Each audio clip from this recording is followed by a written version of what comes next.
I would not know how to do that. All right, everybody. Let's go ahead and get started. Remember, this is our course site, My Fire. When I lived in Kentucky, they would have called it My Far. My Far. But, here's My Fire. Everything has to do with fire around here. It makes me a little bit nervous. And then we had a fire alarm the other day. And then he said, don't worry about it. It's an alarm, but, don't worry about it. Okay. So I assume then before they'll actually ring it for real, they'll send out a message saying, worry about it, and then they'll... And I want to remind you that over here, at least on mine, it's on the left. I don't know where it is on yours. It's called the Help Center. You see that? The Help Center. That's a little button. And if you click on that button, it lets you call them 24 hours a day, 7 days a week. Now, I've not tried it at 2 in the morning, but I'm sure you might. And they also have chat, which I have used. I've tried both of those. The chat thing works pretty well, too. It'll just pop up a screen, and somebody will come on there and say, hi, you're talking to Fred or something, and then tell Fred what the problem is. So when you run into some problems, I hope you don't run into problems, but if you do run into problems, sometimes I've been getting emails this past weekend, at like 1 in the morning or whatever, and saying, I couldn't get it to do this. What should I do? To be honest with you, I probably don't know what you should do. But one thing I would tell you to do is contact those people. Plus, here on campus, there's some people, but I think they try to send you to these people first. But the people on campus aren't going to be here 24 hours a day. These people are. Okay? So, I'd recommend that. Is that all right? All right, I hope everything's going okay. We want to go straight into our PowerPoint then today. We're going to talk about ancient Greece.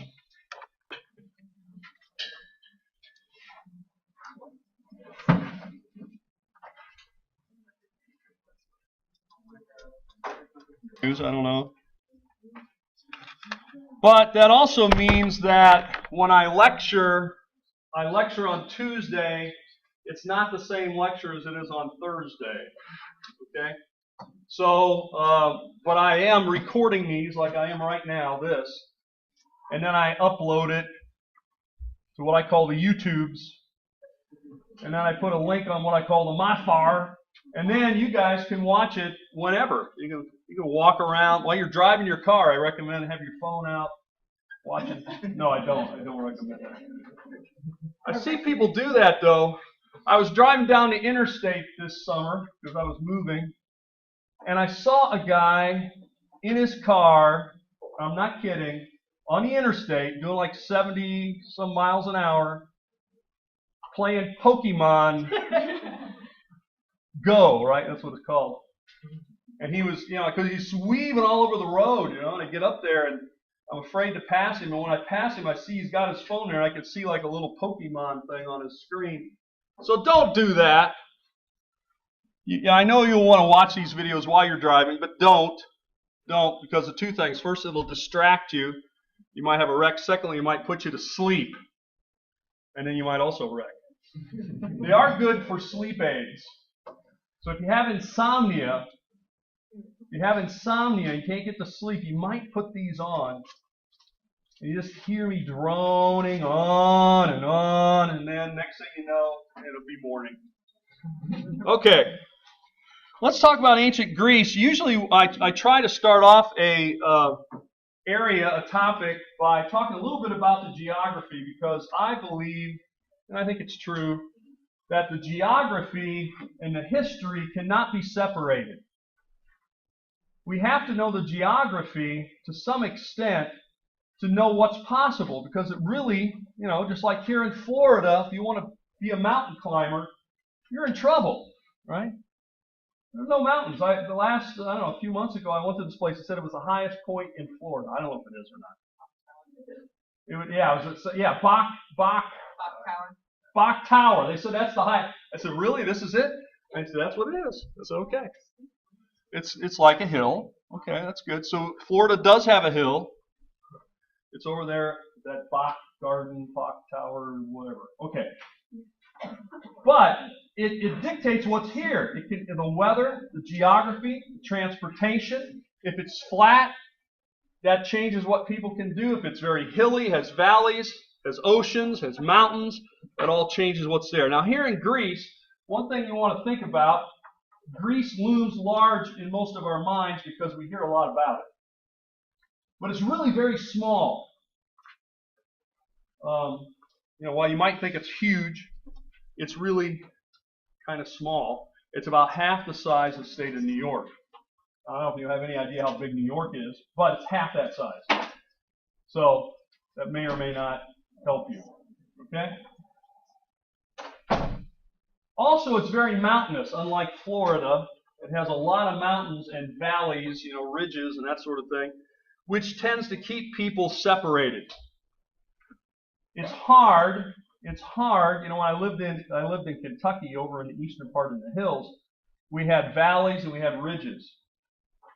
And if you lived up a valley, which by the way they didn't call a valley, they called them a holler. Holler. So if you were in the holler, you tended to associate with people in that valley, in that holler, and the other person might be up and over that, big-sized hill just on the other side. Geographically, might be closer to you, might only be, a half a mile away, but the guy who's down the holler a couple of miles away, you're going to have more interaction with him than the guy on the other side of the ridge. Make sense? That's what it is here. So this makes communication difficult. And a lot of these cities or settlements in Greece are isolated from each other. This tends to lead to independence, an independent way of thinking. People in the mountains are usually pretty independent people. If you want to find that out, just, go driving in the mountains with your Florida plates and wander up these valleys where you don't know anybody.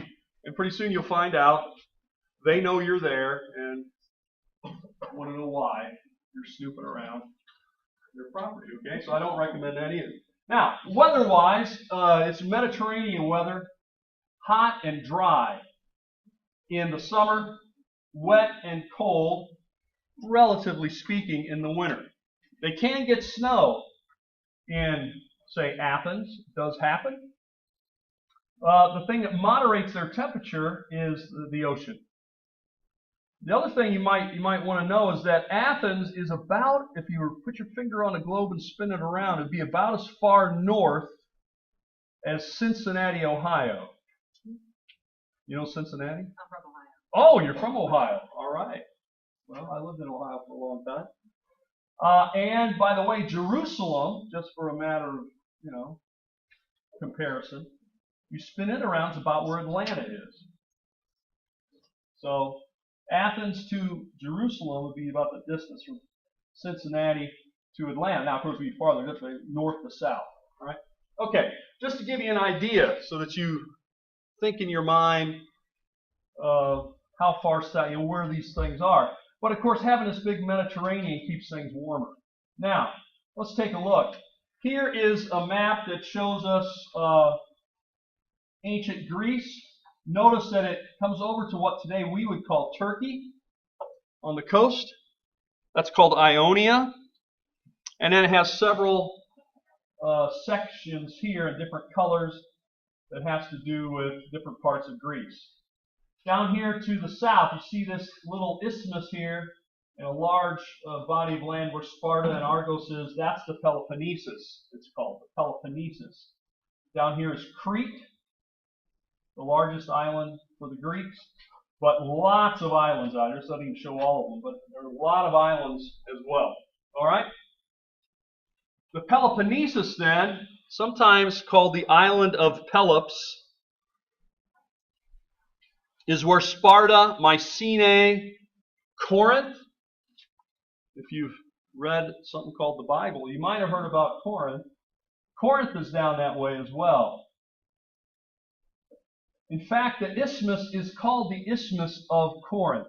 And the isthmus is a geographical term That basically sort of a peninsula that connects two pieces of land, right? Like Panama. Panama is an isthmus. Much larger isthmus than this one. And here you can see in this picture a canal that's been cut. Just like a giant slice taken out of the earth. Now this was done in more modern. It was done about 100 years ago by the French. Yes?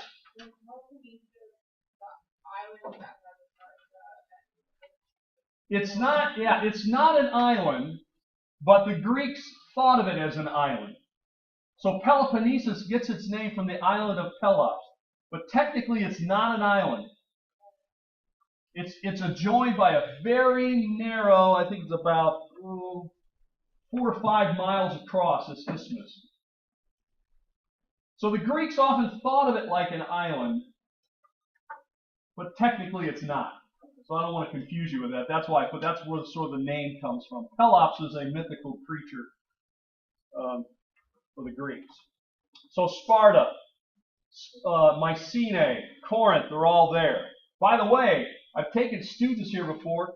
Off of this bridge, there's a couple bridges here. One where the buses and cars go, one where the train goes. And you can now bungee jump. Right here. They had big signs up. The students wanted to do that. I said, look, you come back on your own and do that. Because you die or something happens, I get in big trouble. So nobody's bungee jumping on my trip. Sorry. You come back on your own. You can bungee jump all day long, as far as I'm concerned. But yeah, that's what they have now. Bungee jump the Corinth Canal.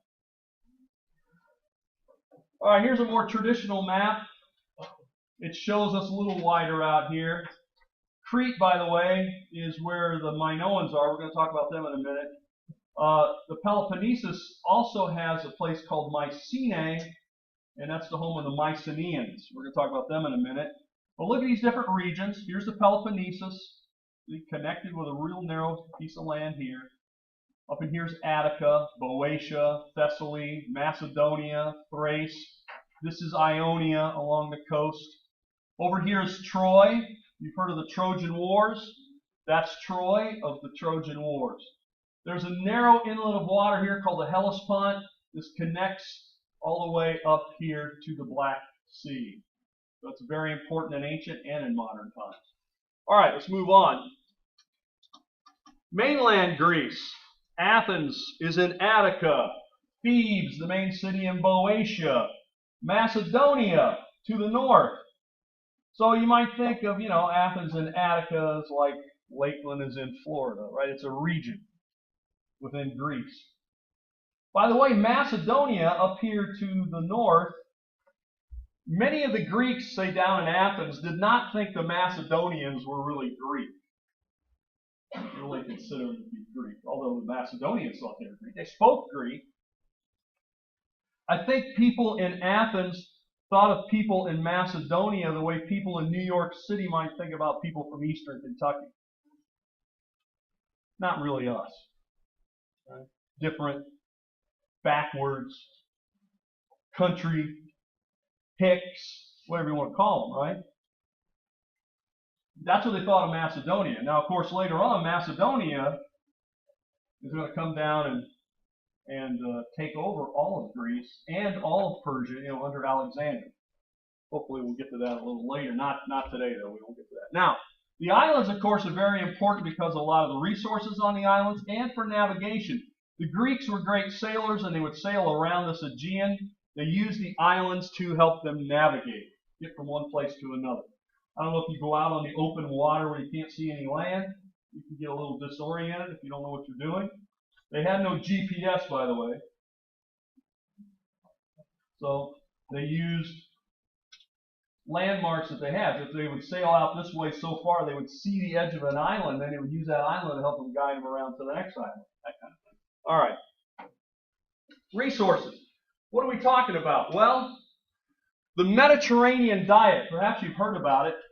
Some people like it. It's supposed to be good for you. I think it is fairly good for you. Olive oil is the basis. These are olive trees, by the way. Olive trees look very distinctive. They would take the olives and primarily use them for oil. You might have eaten them as well, although you have to, they're kind of hard to process to eat. But they could do that. They would eat them some. They would use them primarily for oil. The oil they would use for all kinds of things. They'd put it in a lamp to light their lamps. They would use it for cooking. You need some kind of oil for your cooking. They would also use it on their skin. You take a look at a lot of your skin products. I use a host of them. Got a whole cupboard full of them. A lot of them are oil-based. And so basically, your skin kind of gets dried out. You put the oil on there, it treats the skin, it moisturizes, I guess, whatever. But they would actually put the olive oil on their skin. Then they had a metal device that was kind of curved. They would actually sort of scrape it off their skin and then wipe it. It was a way of cleaning, sort of clean their skin, but also to treat their skin. So anyway, they used it for all kinds of purposes, right? And then grapes. Grapes are a big part of it. Wheat or barley, olives, grapes. These are basic parts of a Mediterranean diet. Now, to that, of course, for protein, they would often eat fish because they have a lot of fish. Fish, octopus, squid. When I went to Greece, I was very surprised the times I've been to Greece, which I've been there a few times, several times. They like spaghetti. I wouldn't think Greeks would like spaghetti. I don't think of that as Greek food, but they love spaghetti. And I remember I was there one time, and they put, I ordered spaghetti, and they put on it these little rings of things that started eating. They're pretty tough. It was octopus legs. Anyway, I just thought it was chewy fish stuff. Anyway, but they do eat the fish, and as far as land animals, they would eat sheep and goats. They would raise because they grow rather quickly. They can go up steep terrain, all that kind of stuff. Goats will eat about anything, which helps. So, fishing, grapes, olives, silver mines up in the north of Macedonia. This is how the Macedonians became so wealthy and important, because they had silver mines. Copper. Copper was mostly from the island of Cyprus. Anybody here a chemist? What's the chemical symbol for copper? Anybody know? Maybe I should put that on the test. Yeah, what is it? Cu, exactly. Cu. I see you and you see me. I see you, yes. No, that's intensive care unit. Just Cu. Copper, that comes from cuprous. Cuprous, which comes from the word Cyprus. Our word for copper in Latin was the word for Cyprus, because that's where most of the copper in the ancient world came from. Anyway, copper is very important because it's a metal. It can be shaped into lots of different things. What other alloy of copper became very important? Anybody know an alloy of copper? You mix what is it? Bronze, exactly. And to make bronze, you take copper and you put what else in it? Tin, exactly. Yeah, very good. Just a small amount of tin, and you add it to the copper, and now you made bronze, which is much harder. You see, copper is very soft, malleable, I think is the word they would use. That's why we make it into wiring and tubing and all that kind of stuff. But, of course, that's not very good for a knife or a sword or something. You whack somebody with a sword and the sword bends. Or it gets dull. Or the knife gets dull, so you got to keep sharpening. You make it into bronze, it's much harder, more durable. Okay. Copper. Marble. They have all kinds of marble, different color marble. Sort of a purple, a kind of a red, a bluish black, white, a green. They're all different colors of marbles. And you find a lot of those out on these islands, as well as on mainland Greece. And they would use that to make the fine sculptures they would make, to build the buildings they would, build. Marble. Okay, good enough. These are just some of their resources. And of course the grapes, grapes they would use for eating. They would use it to make wine. for drinking, that sort of thing. Another thing they would do with their, a lot of times their water wasn't very good. I don't like to say anything, but since I moved to Lakeland, I've noticed I don't really like the water in Lakeland, even though we got all these lakes and all this water. Maybe you don't notice it. You've been here long enough. It's got kind of a strange taste to me, right? And so that's why, the people start putting stuff in it to hide that taste, right? So that's sort of what they do with wine. They would take the water and they put a little bit of wine, kind of like a punch, to make the water taste better, that kind of thing. Anyway, so they actually had big bowls called craters, and they would put water and they would put some wine in to mix it to sort of make it taste better. Anyway, Minoan civilization. Let's move on to Minoan. These are on the island of Crete. So we're going to try to quickly go through the Minoans and Mycenaeans today. We'll see how we do. The Minoans and the Mycenaeans centered on Crete. They're named after the legendary king Minos. Minos. By the way, here is a tablet of Linear A. It's a tablet. We talked about tablets when we talked about Mesopotamia. And so many people believe, at least some people believe, that the writing of the Minoans is related to the writing of the people in the Near East or the Middle East, the Mesopotamians. You've got the early Minoan, the middle Minoan, and of course, we're going to have the late Minoan. I guess that's on the next screen. So, 2900. I'm just rounding off the dates a little to make it easier. 29 to 2100, 2100 to 1600 is middle Minoan. Middle Minoan is when Linear A shows up. The tablets that have been dated to about 1850 to 1450. Now, it is hieroglyphic, and notice I put those in quotes. I put that in quotes because sometimes I hesitate to use the term hieroglyphic because you're going to think it's Egyptian.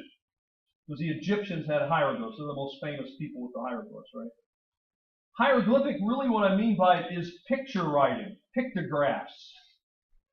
You can sort of see some of the symbols over here. That is a picture. It's not been translated, I think in part because we don't have enough tablets, enough examples to help us translate it.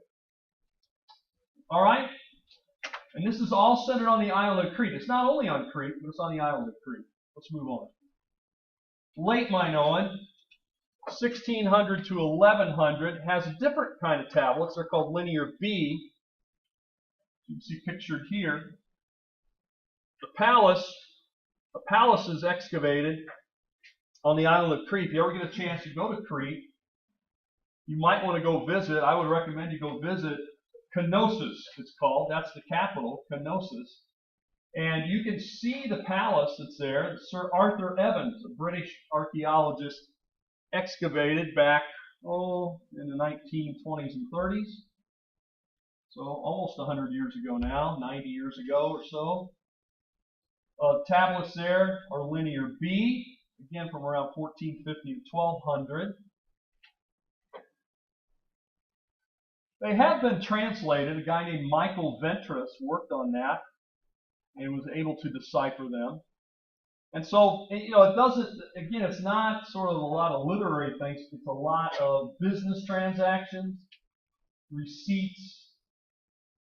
I gave you so many measures of wheat and you gave me so many sheep, that kind of stuff. But it does give us a window into their society, and maybe we'll find more of them later.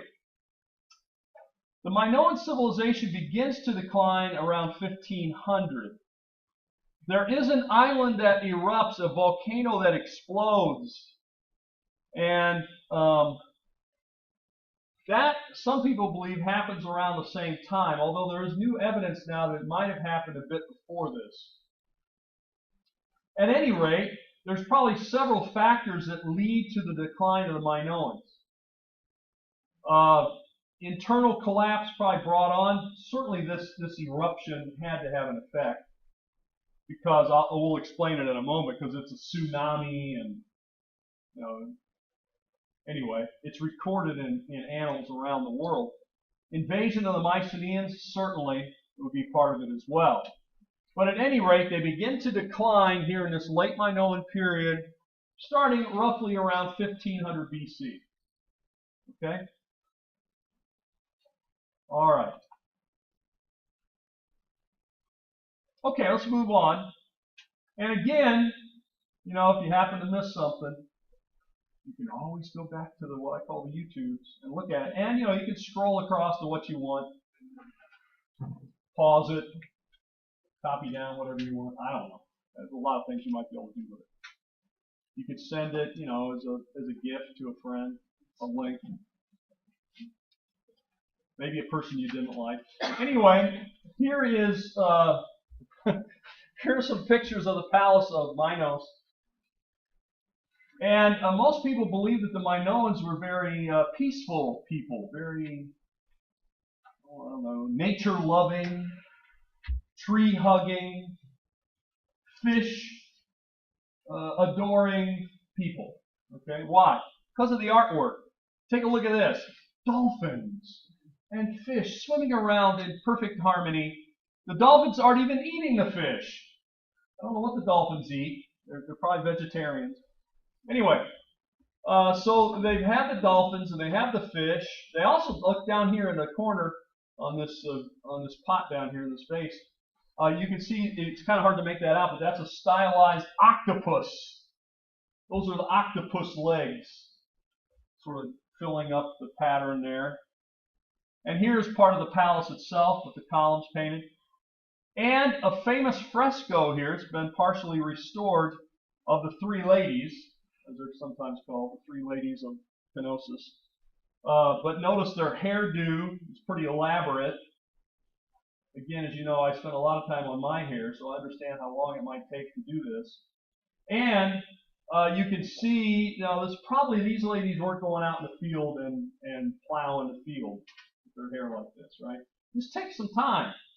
So it shows us these are ladies of leisure. They're dressed kind of fancy, all right? It gives us a picture, and I think it looks kind of modern to me, really. When you consider that this is, almost 4,000 years old. Pretty stylish. You know, I'm a slave to fashion, so I know a lot about the fashion world. Anyway, that's a joke, by the way. And so let's talk about Thera. Here's Thera, the island. Thera used to be a circular island. Look at it now. It's a backward sea. All that got blown out at once in a giant giant explosion. A caldera was formed. Caldera is when a volcano explodes, it leaves a huge crater. And what happens here when you're in the water is a bunch of water rushes in there, and when the water rushes in, then the water rushes out. And it created a huge tidal wave, some people think over 500 feet high.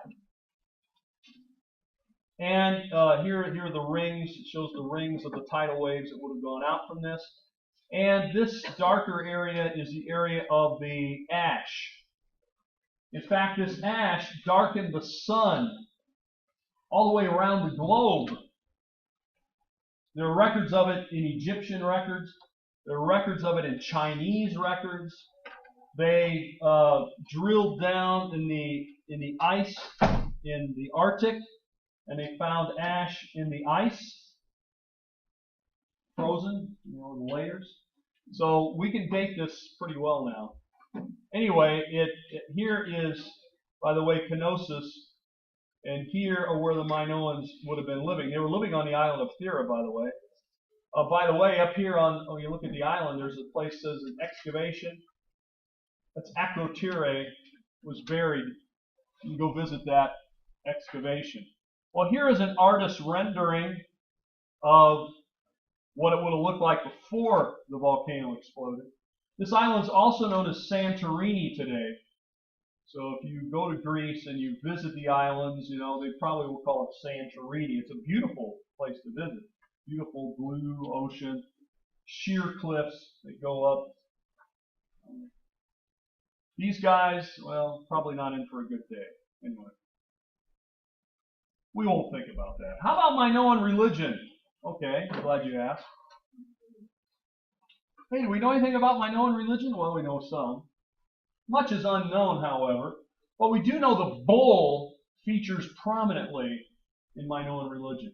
We have it on bull raiton. We have it here. Guys are hopping over bulls, bull jumping.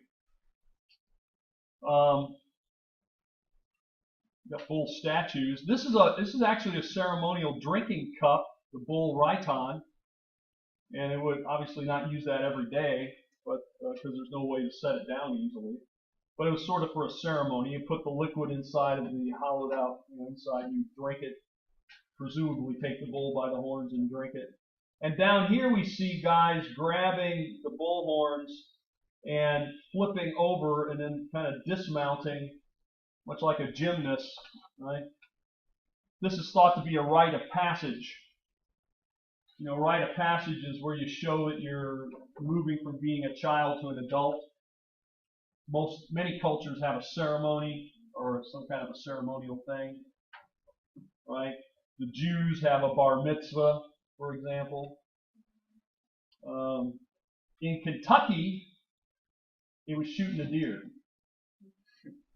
So you have like Billy would go out hunting with his uncle and father or whatever, grandfather, and they put his picture in the paper with the deer. They say Billy shot his first deer. He'd be smiling, have his gun there, be all positioned. So, Billy is no longer a little boy. He's now out. He brought food back for the family using a deadly weapon. Okay. Or maybe, it's getting a driver's license. Right? I don't know, there's different things in different places. But that's what they think maybe this was. These guys would prove they were strong and brave and, maybe a little crazy by jumping over the bull. Okay. I think around here, maybe in Florida, it would be, just going out and taunting alligators. Stick your head in the mouth of the alligator. Just prove you're a man. Again, I don't recommend that. I'm just saying that maybe there's someone. I saw a guy wrestle an alligator once, which did not seem like a good idea to me, but he was doing it. So I watched. Bull jumping. How about the snake goddess up there? I haven't said much about her. Actually, I haven't said anything till now. She has a very low-cut dress. I'll just go ahead and say that. But, I didn't make the statue. And she's holding snakes. Now, by the way, if you're going to hold snakes, I wouldn't recommend you hold them the way she is, because she's holding right in the middle. That means a snake can just bend right around and bite you, or do lots of things to you. If you're going to pick up a snake, which again I don't necessarily recommend, you want to pick it up right behind the head. Okay? You want to get it like right behind the head and hold it that way. It's still going to wiggle around and stuff, so be careful. But at least, if you hold it right, it won't be able to bite you. She doesn't care. She has no fear of the snake. She's fearless of the snake.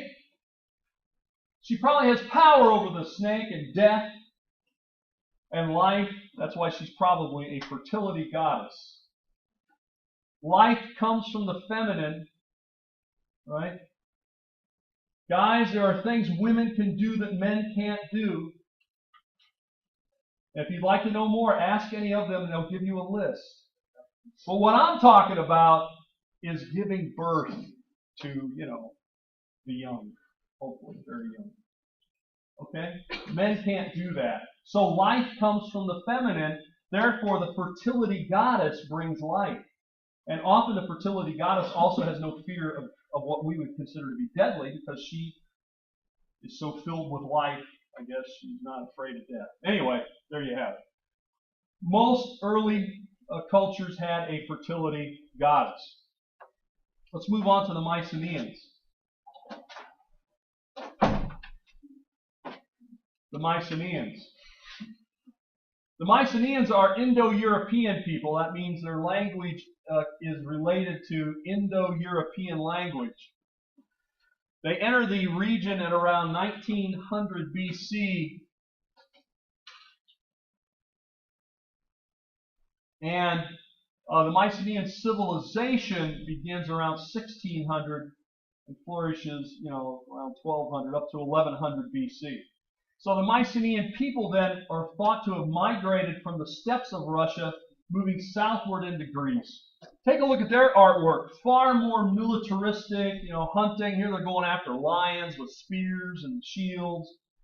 This is on a dagger sheath. Okay, so the idea here is that if we look at the artwork, the Minoans are very peaceful. The Mycenaeans are very warlike. Right? And again, we don't have a lot of written records. We're just going on our impressions of the artwork, just to be honest with you. Now, their height of power is around 1400 to 1200 BC. That's when the Mycenaeans were at their sort of peak of power. That's where, again, those are round dates. Mycenaeans. The Mycenaeans then are over the mainland. Their capital is down on the Peloponnesus, but they're going to come out and take over Minoan territory, which are out on the islands, as the Minoans decline. Okay? Now, when we talk about Mycenae, here you can see what's called the Lion's Gate at Mycenae. If you look up above that opening of the gate, you can see a triangular shaped opening here. That's mainly to make it lighter on top of this door frame, the lintel. They plugged it up with this stone, which is carved with a lion on either side. So it's called the Lion Gate. This is very thick walls here. These people are very worried about being attacked. Now, the guy who excavates Mycenae is a guy named Heinrich Schliemann. Obviously an Irish guy, right, with a name like that. No, he's not Irish. That's not an Irish name. See, I know, it's lunchtime, you're hungry. I don't take it personally. I don't say I have good jokes. I never claim that. There will be jokes. I'm not saying any of them are any good. Really, the goodness, in my opinion, is in the ear of the beholder. Anyway, so if you don't like it, don't blame me. I mean, it's your sense of humor that's perhaps at fault. Anyway, he found here some rich shaft tombs. These were dug down into the ground and they were filled with gold objects and things. Amazing. Schliemann found these things. Made a lot of people envious of him down through the years. A lot of archaeologists still don't like him. I think in part because he found a lot of neat stuff. And they don't want to admit they'd like to find neat stuff. But anyway, he found gold daggers, death masks, cups, etc. Etc. covers a lot. But some pretty neat stuff. I got a picture of some here in a moment. I will show you what's next. Yeah. The city had very thick walls, 50 feet thick. Take a look at all this. This is all the wall back here. They definitely did not want people coming in through their walls. The most vulnerable place in any walled city is the gate, because the gate is designed to let people in and out. So if you're going to try to pound through a 50-foot wall, good luck. So people would tend to go for the gate. So what they'd have to do is really build in some defenses on the gates, because they are the weakest link in their defense. All right, I think I've got some neat stuff to show you that Schliemann found here. I think on the next screen.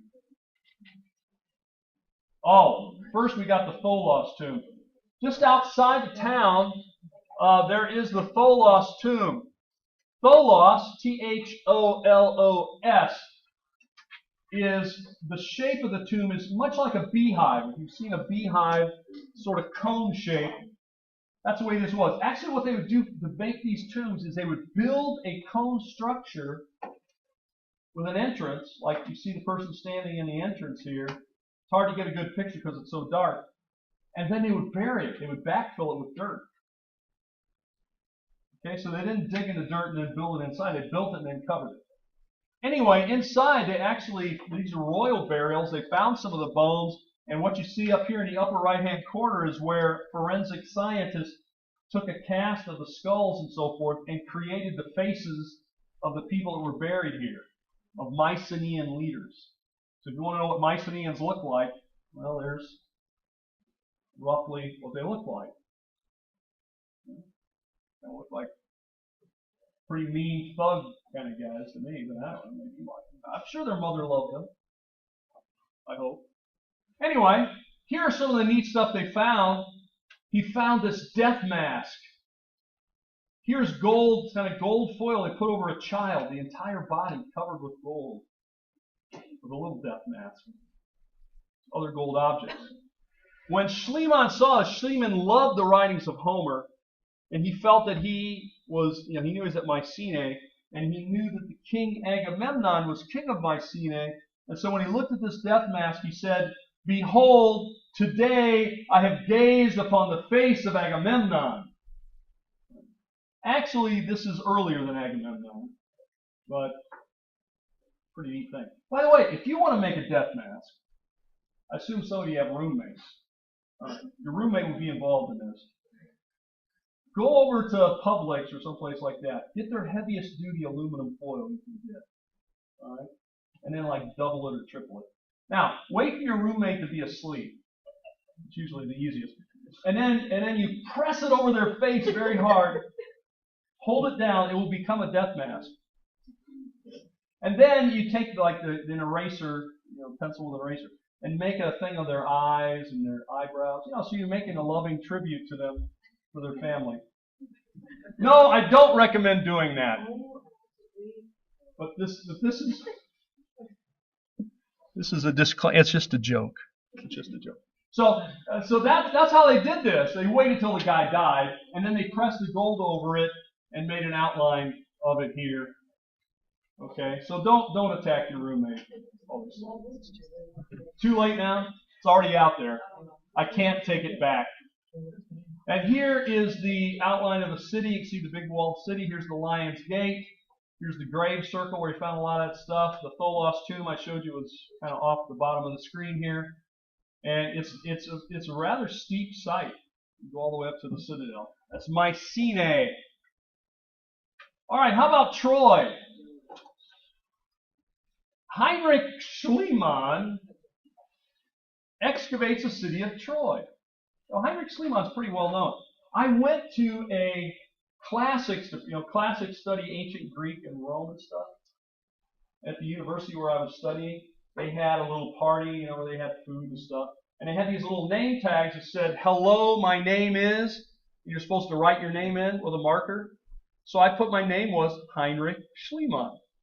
I put H. Schliemann because I couldn't get it all on there.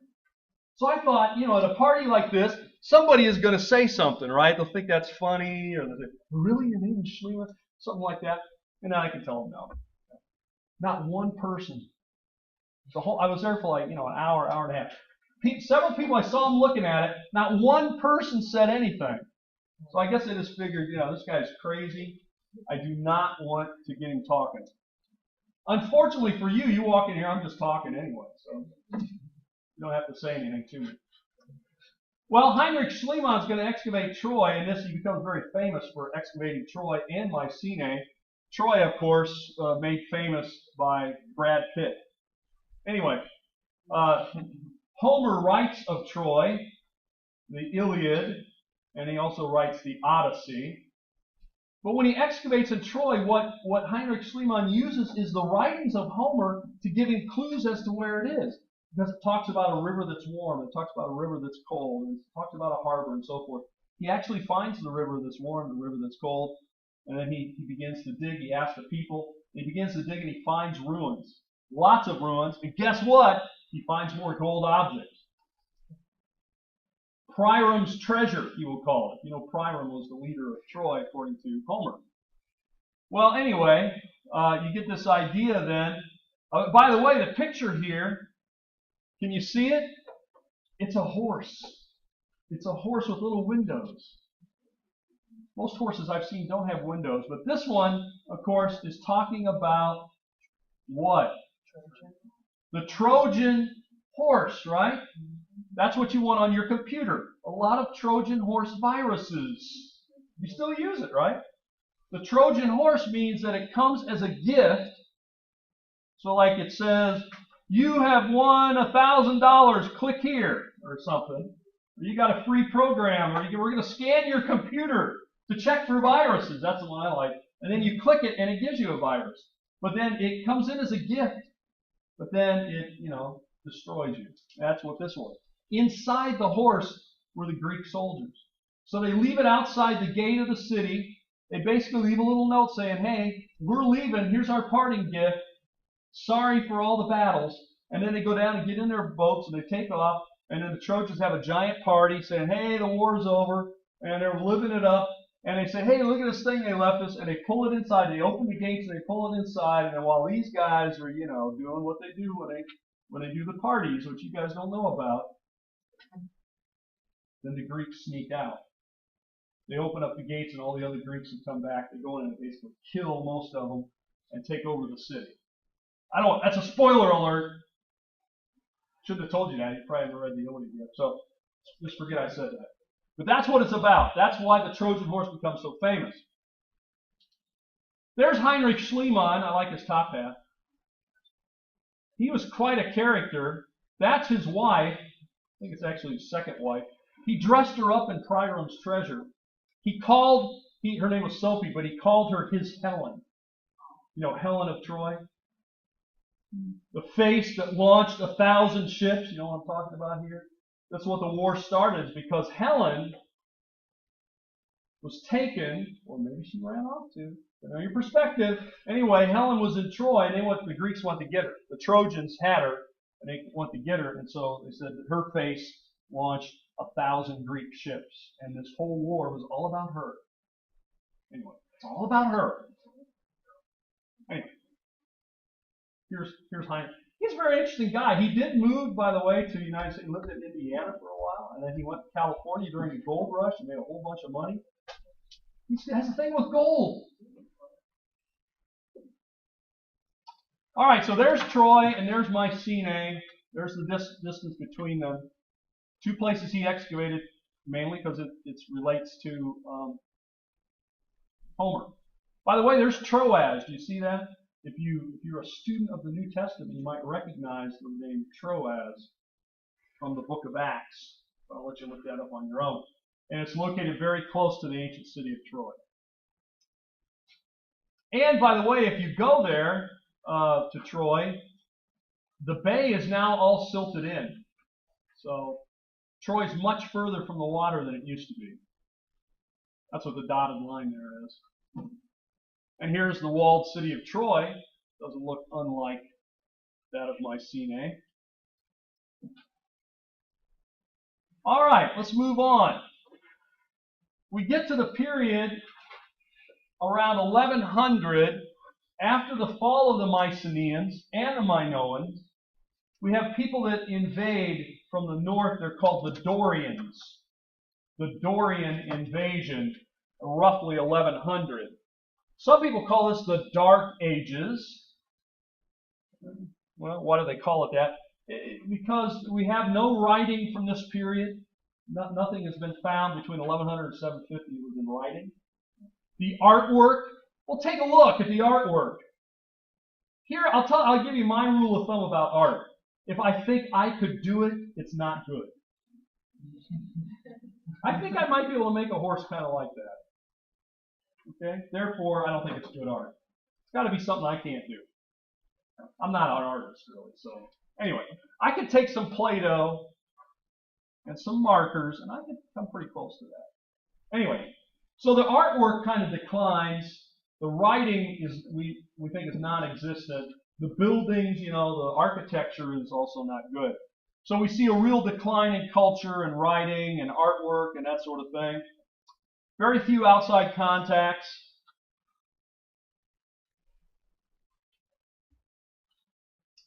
And stories about the way things used to be are passed down then. If we don't have any writing, they're passed down verbally from one person to the next. They tell stories. People who don't have writing still have stories. You still have history, so to speak. It's just not written. And so that's what's happening here. So they tell stories about a great empire that was on the water. And they tell stories about the great warriors that lived in huge walled cities. They didn't have that kind of thing. Anyway, this is where it's believed that the stories of Homer had their origin, in these oral traditions that were passed down. And then Homer writes them down, perfects them. I mean, he writes them down in a very eloquent way. So it's pretty amazing. You come out of the so-called Dark Ages with this very elaborate writing that takes place right at the beginning of the next period, the Iliad and the Odyssey. So let's talk about Homer. There he is. There's what Homer looks like, according to Rembrandt. By the way, Rembrandt never met Homer, just so you know. They didn't live in the same time period. But that's, what he thought Homer would have looked like. Homer was sometimes called the blind poet because he reportedly could not see for much of his adult life. He writes the Iliad. He writes the Odyssey. We don't have time to go into these things in detail. He writes them in the 8th century BC. So remember now, when we use 8th century, what are we talking about in years? What's that? Which hundred? No, 700. 700. Yeah, that's what I want to make sure we know. The 8th century is talking about the 700s, from like 799 to 700. Just think about it this way. We live in the 21st century. Well, you guys do. I live still in the 19th. But anyway, the 21st century, and all our dates start with a 20, right? What are we now? 2017. It's the 21st century. Back in the 1990s, that's the 20th century. So think about it. It's going to have a different number. It's going to be less, right? So the 8th century is in the 700s. So that means around 750 to 700 is when Homer is writing. It's clear that this stuff was composed orally and written down later because of its rhythm. It has a real rhythm to it. It has a real rhyme to it. That helps you remember things, right? It has a rhythm and a rhyme. You can remember it. Sometimes you try to remember something, you go back and do the element of B, And so, oh yeah, okay. Then you got to go through it in your head. Now, hopefully, eventually, you just learn it. But that helps you learn it. And we do that with, the names of states, presidents, letters, all kinds of things. And so that's what they did. It's composed with a rhythm and a kind of rhyme and a meter to it, a beat, I guess you would say. And then later it's written down. So to really understand Homer, it loses something, of course, in English. In Greek, you pick up on the kind of the rhythm better than the rhyme. Sometimes when people translate, they try to translate it with that rhythm. It's not always easy to do. Anyway, most people had dismissed Homer's writings. They thought it was just a bunch of, as we would say back in Indiana, hooey. Do you use the term hooey? A bunch of nothing, a bunch of, fake stuff, hooey. You guys probably never heard the word hooey, did you? Well, now you have. You can start to incorporate it in your everyday language. Or not. But anyway, Heinrich Schliemann was a believer. I mean, he really loved Homer and the writing. In fact, as a child, he memorized it in Greek. His father had a store. And there's a story about Heinrich Schliemann who would sit on a barrel of pickles. Because, they used to ship pickles not in little jars but big barrels. And he would sit on the barrel of pickles and he would recite Homer to the people shopping in the store. I don't know if they particularly liked it, but he did it anyway. All right? So that he really loved Homer from the time he was a child. And he believed in it, so he went out looking for it, and he actually finds Troy and Mycenaean. And this is when people began to say, you know what, this can't all be this fake stuff. There really is a Troy, there really is a Mycenaean. Now, of course, when you read the stories, there's a lot of stuff in there that you don't think happened, right? But the battle, the cities, probably Helen, were real. The kidnapping or the abduction or, maybe she just ran off with this guy because she liked him. I don't know. Make up your own story. At any rate, the battle then ensues. So people begin to get, at least some people, a little more respect for Homer. By the way, I bring this up because the way some people look at Homer's writings, they also began to look at the Bible. It was just a bunch of stories that was made up. Okay? And so when people went out and looked for the archaeology and the evidence for us, they began to find there are places that are named in the Bible. When we excavate, we can find them and so forth. So anyway, the two things are somewhat related. But we don't have time to go into in this class, but just to throw it out there for you to think about. All right, the Iliad. The Iliad is an epic poem. Epic poem. An epic is something that tells a story. It's a long poem. It tells a story of a hero. In this case, a story of a battle, a great battle that gets started because of Helen being taken to Troy, and all the Greeks go after her. So the Achaeans are the Greeks. The Trojans then live in Troy, and there's a big war between them. When Paris, the Trojan, abducts Helen, the Greek, who is the queen of Sparta. Her brother-in-law really leads the charge. His name is Agamemnon, the king of Mycenaean. He gets all the other Greeks together and say, hey, are we going to let those Trojans come down here and steal and kidnap women and so forth? And the queen. And so, they all get angry. He works them all up and they sail off to this battle. The battle lasts 10 years, back and forth, in kind of a stalemate, until the Greeks come up with this Trojan horse idea. And to say, you know what, let's just pretend like we're leaving, we'll leave the horse, and then we'll see if we can sneak in. And that's how they end up winning the battle. Spoiler alert! But the story often focuses on Achilles. I'm sure you've heard of Achilles, at least you haven't heard of these other people. Achilles. Anybody here ever heard of Achilles' heel? What is an Achilles' heel? What's that? Your weak spot. Exactly. The story with Achilles was that his mother had dipped him in the river Styx when he was a child, baby, and she held him by the back of his foot back here by his ankle and dipped him down in the water. And so that part of him, just that one little part of him, did not get wet. Therefore, he was indestructible. And he'd go into battle and he'd fighting all these guys. Nobody could kill him. And then they discovered his weak spot, the back of his heel, and they targeted it, shot him with an arrow, and killed him. Spoiler alert! Achilles died. It was Achilles' heel. Okay? Also, we call that back there your Achilles tendon. Right? You ever heard of your Achilles tendon? That's where we get the name. It's the same name. It comes from these stories of Homer. So, it focuses a lot on him. That the main story is about Helen, but really it ends up focusing on him going into battle and how heroic he was, what a great warrior he was, and how noble, all those kinds of things that he was. Okay, and then he's dead. All right.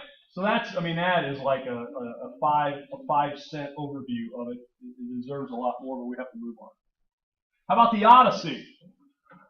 The Odyssey is, you think that today they've made up the idea of sequels, right? In movies? No. The Odyssey is Homer's sequel to the Iliad. Basically, it's about a guy named Odysseus. Odysseus was a Greek who had gone to fight in Troy with his men, and when the war is over and they've won, they're getting their boats and they're heading back to Greece.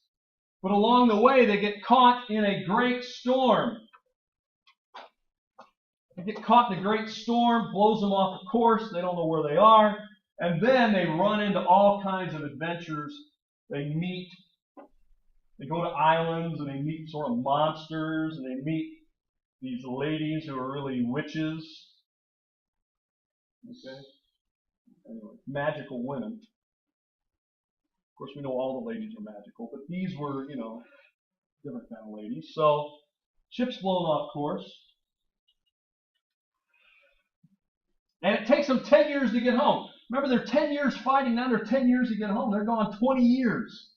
10 of it sailing around the Mediterranean lost and encountering strange things. And Homer writes it all down. Okay? Several trials. Island of the Cyclops. You heard of a Cyclops? That's where it comes from. The one-eyed giant. I don't know how tall it is. Like 30 feet tall with one big eye in the center. Only got one eyeball. By the way, they poke out his eye. I just don't think that's fair. He's only got one. And then they go to an island where these ladies, who are maybe witches or whatever, they're magical. Their magic was they changed the men into pigs. Now, some of the ladies are going to tell you that doesn't take magic. Oh! He didn't say that. No, I didn't. I don't know who said that. That was terrible. None of you would say that, of course. That's just a joke. That's just a joke. There's not much magic to it. I mean, you know. Anyway, ladies, you can discuss that amongst yourself later.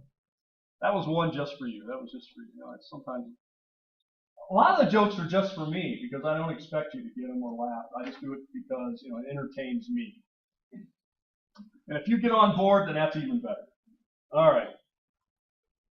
So here are a few pictures up. There's our buddy the Cyclops, and look, he poked his eye out. I just, you know, this doesn't seem right. But you see how big he is. He's a giant. He was kind of mean. I will give him that. Then here is Circa. This is the island with the ladies that turn them into pigs, pig heads, and all that kind of stuff. Anyway, you can read it more for that. Now let's move on to the Archaic period, 750 to 500. How are we doing on time? We're doing okay, I think.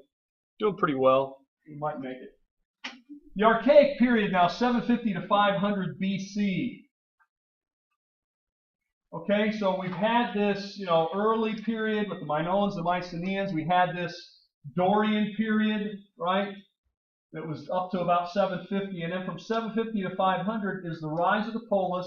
Of course, this is the time of Homer early on, and it's called the Archaic period. It's the rise of the polis, or the city-state. We still use that word polis today as a word for city, like Indianapolis, Annapolis, and so forth, Minneapolis.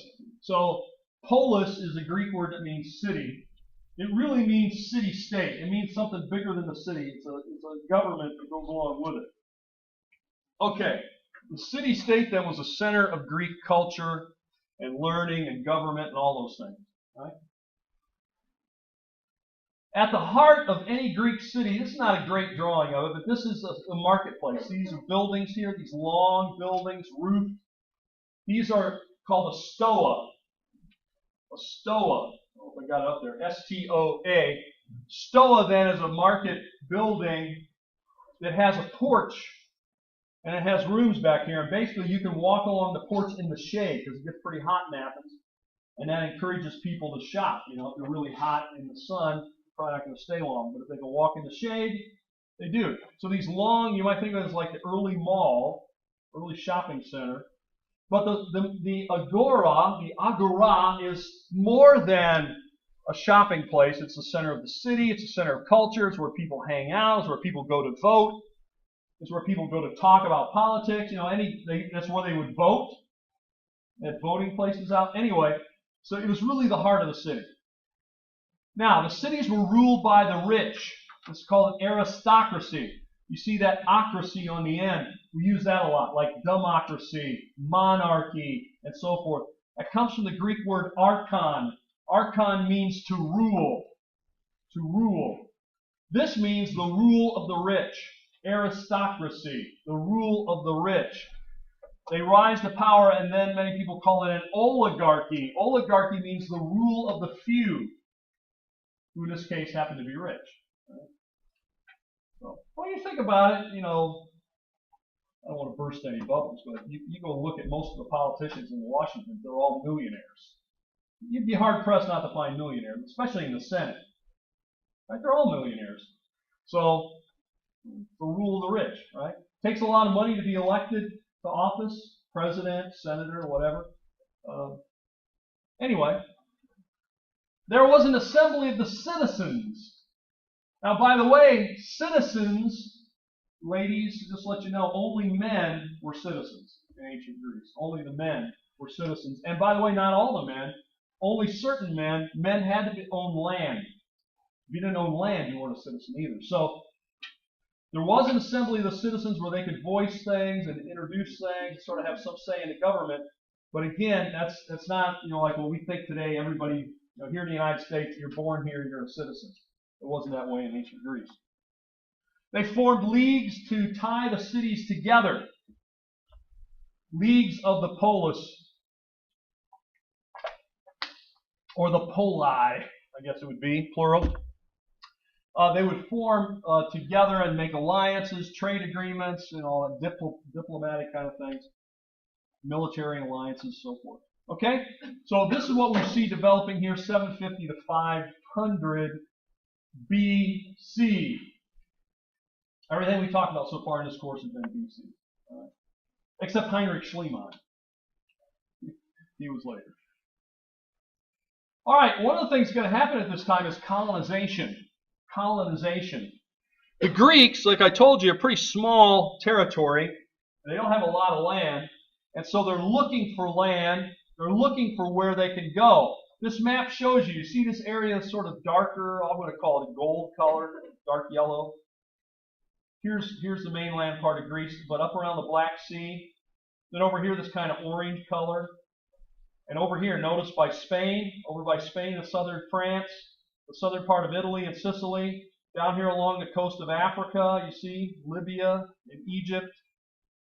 The Greeks are going to go out and settle in all those areas. Why? Because they need the land. They got a large population that lets people move there. They can get food. Because remember, Greece is small, half the size of New York, and mountainous, so food doesn't grow there very well. It also gives them a lot of markets. That is, a place to sell their goods. So basically, the way this would work is, let's say the city of Athens would go out and form a colony city out along the Black Sea. That city would be a sister city, a daughter city, whatever you want to call it. It would be connected to Athens. And therefore, Athens would sell its goods there, and the things that were there would be brought back to Athens. So, work back and forth. All right. But it also spreads Greek culture. This is why in the eastern part of the Mediterranean, everybody's speaking Greek all the way up even into the Roman period. This is why the New Testament's written in Greek. Why is the New Testament written in Greek in the Roman period? It should be written in Latin, right? It isn't. It's written in Greek. Because Greek was the dominant language in the eastern part of the Mediterranean, even in the Roman period. Okay. Got that? Let's move on. Oh, yeah, there we go. Maybe that shows it a little better. Here are the Greek colonies. You can see it over here in Spain. So there's Barcelona, as they call it, Barcelona, southern France. Here is the islands, Sicily, and so forth. Southern. Here's the part of, this would be Libya, part into Egypt, all around Turkey, all around the Black Sea. All right, so those are the Greek colonies. By the way, the Greeks say that they brought winemaking to France. Now, I want to mention the Olympics in the time we have left today. And we got about 4 or 5 screens left. We might make it. We're going to have to move quickly, as we always have to move. The Olympics are important for the Greeks for a variety of reasons. One of the things, it sets their calendar. We live now in 2017. 2017 what? What's the event? It's been 2017 years since.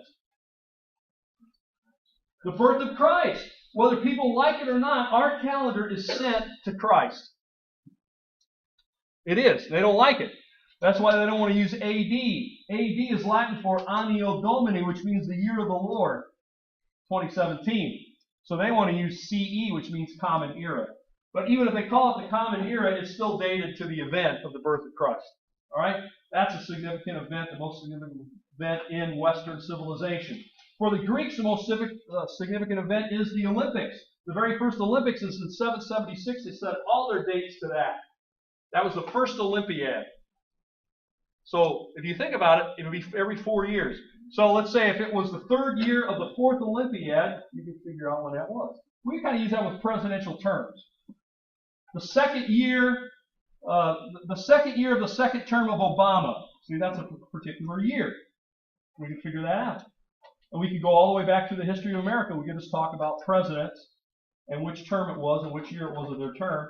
And we would go, that could be a chronology. We don't use it that way, but that's what we could do. That's what they're doing here. So, we also see that during this period we have a lot of tyrants that begin to take control. By the way, these pictures are showing some of the events of the Olympics. Wish we had more time, we'd talk about it more. But this is a running event. Here's a horse event with a chariot. By the way, the Greeks ran what my mother would say in their birthday suit. You ever heard that? Your birthday suit? That's a suit you were wearing when you were born. En natural.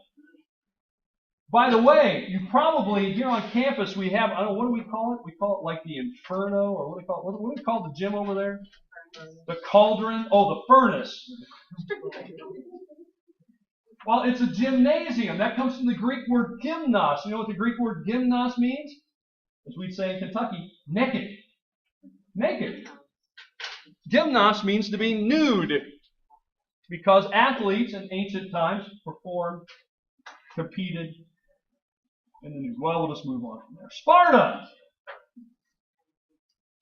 Sparta, sure. We want to talk about Sparta. We will talk about Athens. How much time we got? Well, I got 3 minutes. That's not much. So what I might actually do, if we run out of time, here's what I'll do. I'll pause this, and when I get back to my office, I'll finish it. And then you can listen to the last part of it. Because otherwise, you'll have to stay here and listen to it. I know you don't want to do that. You don't even want to stay here when you're supposed to be. You're not going to stay here if you know it. Anyway, Sparta. I probably won't have as much energy in my office. I'll guarantee you that. You'll tell the difference. It'll be like, here's the okay, and then they did this, that kind of stuff. So here I try to be a little more up with people, a little more energy. Sparta is in the southeastern part of the Peloponnesus, and critical to understand the history of Sparta, and notice how mountainous it is. This is a picture down in Sparta. See all those mountains? Don't have those in Florida. They take over the area near them called Messenia, and the Mycenaeans then are the people who live there, and basically the Spartans are outnumbered by the Mycenaeans, but they enslave them to work the land. And so this is what most people believe, this is why they came up with a very military style of their life. They had to be warriors and military to be able to control the larger population that they enslaved. And so they ran everything. It was not a democracy. You probably wouldn't have liked it, even though you liked the movie with the Spartans. You wouldn't have liked living there. I got a feeling you wouldn't, because everything was controlled. They forced the Mycenaeans into being serfs. They called them helots. By the way, a serf is much like a slave. Technically, it's different because you don't own the person. You own the land, and the person belongs to the land. Does that make sense? The person is tied to the land, and they must work the land, farm the land or whatever.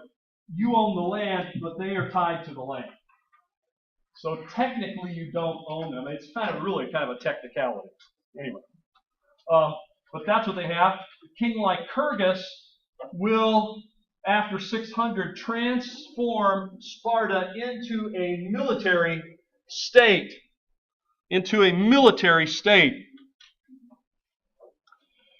All right, I got about 4 more screens here. So what I'm going to do is I'm going to pause this, and we'll continue. Now, we were talking about Sparta and how Lycurgus transformed Sparta into a military state, because basically Sparta is trying to control a much bigger population and keep them in servitude. Here's a map that shows you the Peloponnesus, as you can see, and you can also see where Sparta is located. You see how mountainous it is? The brown, tan areas are pretty high mountains. Most people don't go and visit Sparta, tourists, because it's hard to get there. I've only been there once.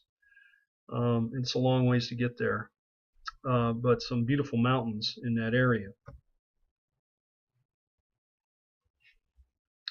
Now the Spartans, as I told you, are very controlling. So you may not have liked living there because they were so controlling.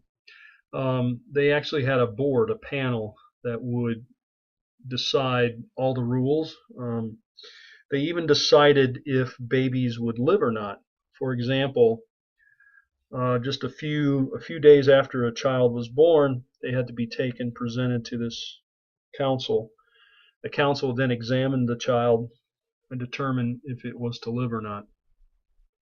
And the preference, of course, was for men because of the warriors. But if they noticed that any child had a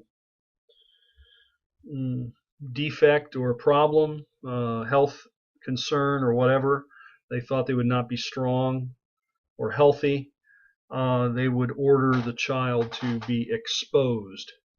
This was the ancient form, I guess, of they didn't have really a lot of abortion options, but they did have the option of exposing the child. What this mainly means is, human children are very dependent, and so what they would do is just you're supposed to set the child down and walk away. So like go up on top of a mountain or a hill, remote, and leave the child and just walk away.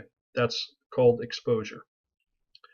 So that's what would be ordered. Sometimes, especially for young girls, babies, they would tend to be exposed more than the men. And for the boys who did survive that, then when they got to be about 6 or 7 years old, they would be have to be turned over by their parents, by their mother in a ceremony, and they would live in a military-style barracks with other boys, and they would mainly be trained how to be a soldier, how to be a warrior. Minimum education, just what they thought they would need as a warrior.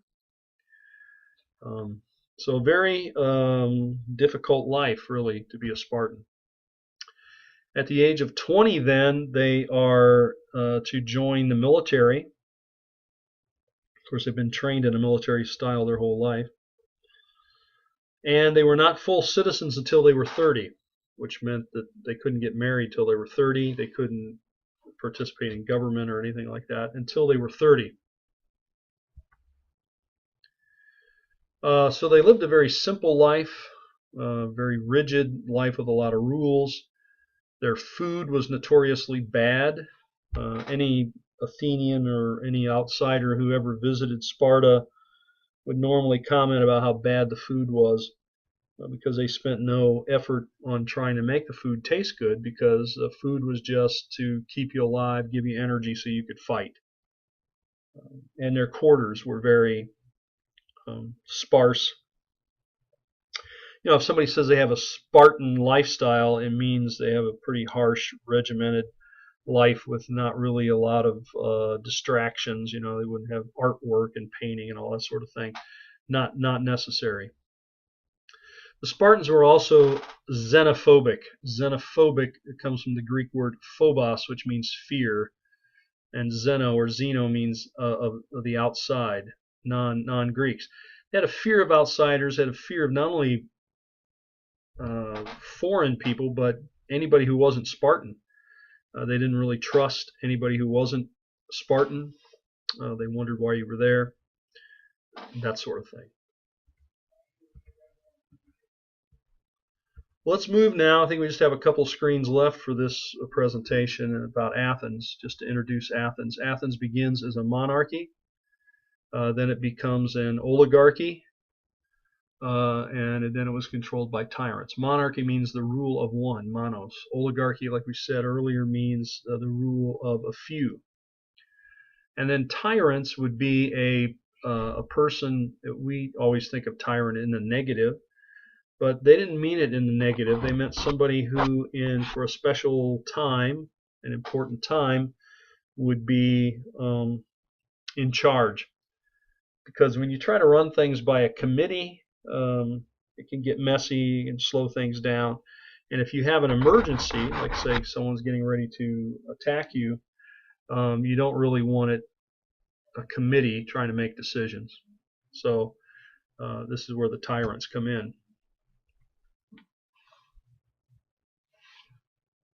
I'll mention a couple of the tyrants here by name. Draco in 621 BC will establish strict laws. He'll write them down. Here you see a picture of it.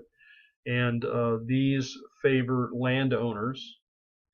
Although, as I mentioned before, when we talked about the laws of Mesopotamia, having the laws written down is better than having no laws written down. Better for, say, ordinary people, because it does set a limit, it does set boundaries. Solon comes in as a tyrant in 594 and begins to reform the laws. There were a lot of people in debt, and because of that, a lot of people were in debt slavery. In other words, they had to sort of sell themselves to pay their debts, or sometimes their children. But it was, usually for a period of time, for 7 years, something like that. He came in and canceled a lot of the debts, and he canceled the idea of debt slavery. So it made him popular with sort of ordinary people. Not very popular if you were the guy that loaned the money out. He also inflated the value of coinage. Coinage, by the way, begins in the 7th century BC, so in the 600s. Coinage was a new thing then, at this time. And so coins actually were invented in what would be Turkey today, the kingdom of Lydia. And so when they began to use the coinage, it was a way to, when you assign the value of money, that can change. And so what he basically did is inflated the value of the coins, which basically then made it easier to pay off your debts. So for example, if I borrow money in the year 2000 and I don't pay it back till the year 2030, I am paying back money that $20-30 for $2,000. And of course, with inflation, I would actually be paying back less money. So if I borrowed $1,000 from you in the year 2000, I pay back $1,000 in the year 2030. Not only have you lost the use of your $1,000 for 30 years, but the $1,000 I give you back is not worth the same amount as the $1,000 I borrowed. So anyway, inflation tends to help the debtor, as strange as that might seem. Anyway, let's move on. Controlled imports and exports to try to make sure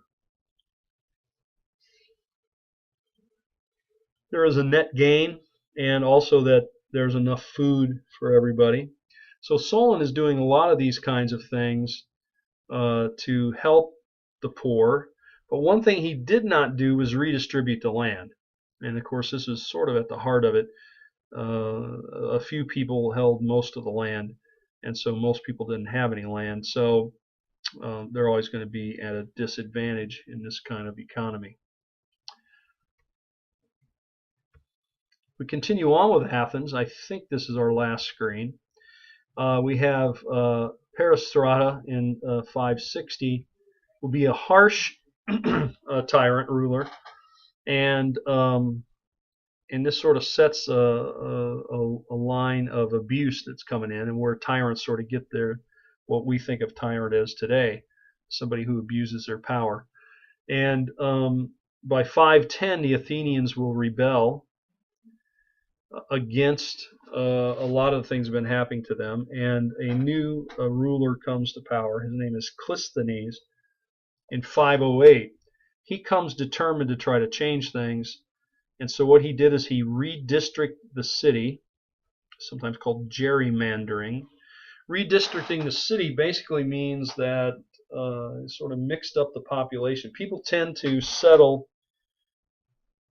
in areas where they know other people, where they feel comfortable, they're familiar, maybe it's their family, their relatives, same kind of ethnic group, the same sort of job or something, and then those people tend to look at things maybe in a similar way. So what he did is he went through and cut the city, cut through those kinds of things to do a new district so that it would be much more mixed. So it kind of mixed up the old political system. He also introduced what's called ostracism.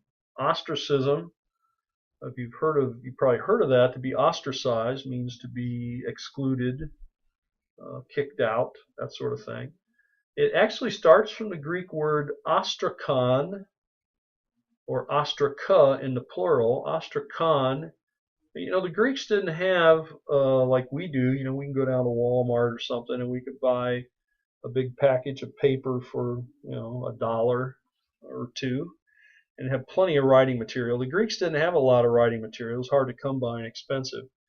And so they tended to write on what they had, much like, I don't know if you do it because maybe you don't get many letters, but people used to get letters you have the envelopes. A lot of people would use the envelopes to write notes on, right? They'd use an old envelope and they'd put their shopping list, stop and get bread, milk, eggs, or whatever. And so that's what the Greeks did, except they did it with clay pots. They drop a clay pot. It's no longer good to be used as a clay pot, but you can pick up those pieces of the pottery sherds and you can write on them. You can scribble your shopping list or a receipt or a name or something. And so that is called an ostracon. Now, to be ostracized basically was to take the, it's sort of a reverse of a popularity vote. You know, you get who's the least popular person. The least popular person in Athens is going to be kicked out of the city for 10 years. If you kick somebody out for 10 years, you've pretty much removed their power base. So that's the idea, to be ostracized. So he introduces this idea. If there's one person that everybody thinks is a problem, enough people vote for that person will actually be exiled, kicked out, ostracized from Athens for 10 years. Clisthenes is also usually credited with, most people say democracy starts under his control. Remember, democracy comes from the Greek word demos, which means people, and archon or kratia, which means to rule or power. So this is where it really gets started. All right, that's the end of this presentation. Hope you have a good day.